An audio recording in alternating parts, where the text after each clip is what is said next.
कामाख्या मंदिर में कोई मूर्ति का पूजा नहीं किया जाता है, वहाँ एक योनि का पूजा किया जाता है। लेकिन बात यह है कि वहाँ योनि का ही क्यों पूजा किया जाता है, उसके पीछे का कारण क्या है।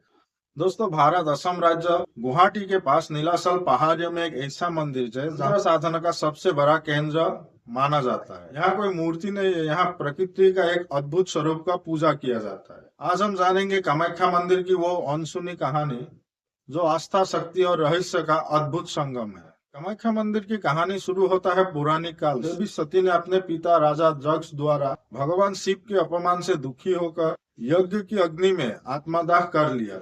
जब भगवान शिव ने माता सती की पार्थिव शरीर को लेकर तांडव करने लगे, तब ब्रह्मांड को बसाने के लिए भगवान विष्णु ने अपने सुदर्शन चक्र से माता सती की शरीर को 51 हिस्सा कर दिया। मान्यता है कि जहाँ जहाँ माता सती का अंग गिरा, वहाँ शक्तिपीठ बन गया। नीलाचल पहाड़ियों में माता सती की योनि गिरी थी, इसीलिए इसे सभी 51 शक्तिपीठों में सबसे शक्तिशाली और महाशक्तिपीठ माना जाता है। कामाख्या मंदिर की सबसे अनोखी बात यह है कि यहाँ कोई देवी का प्रतिमा नहीं है। यहाँ एक शिला है जिससे प्राकृतिक रूप से जल की धारा बह, लेकिन साल में 3 दिन ऐसे आते हैं जब पूरा देश इस मंदिर की ओर देखता है।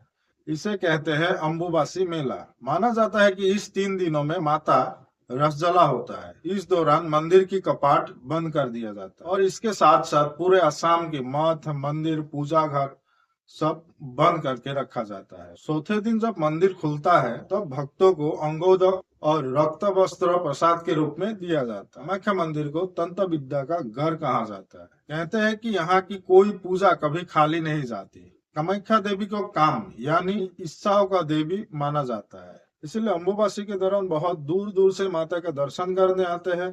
तांत्रिक और अघोरी लोग अपना सिद्धि प्राप्त करने के लिए घोर तपस्या करते हैं। कामाख्या मंदिर की निर्माण की बात करें तो वर्तमान का जो मंदिर है वो 16वीं शताब्दी में कूच बिहार का राजा नरनारायण ने निर्माण करवाया था। इसकी वास्तुकला में हिंदू और स्थायी असमिया का शिला का मेल दिखता है, जिसे नीलाचल शिला भी कहा जाता है। कामाख्या मंदिर केवल एक धार्मिक स्थल नहीं है, बल्कि ये स्त्री शक्ति और प्रकृति का सूजन चक्र का सम्मान है। अगर आप भी आध्यात्मिक शक्ति और रहस्य को महसूस करना चाहते हैं, नीलाचल की इन पहाड़ियों पे माँ कामाख्या का दर्शन जरूर करें।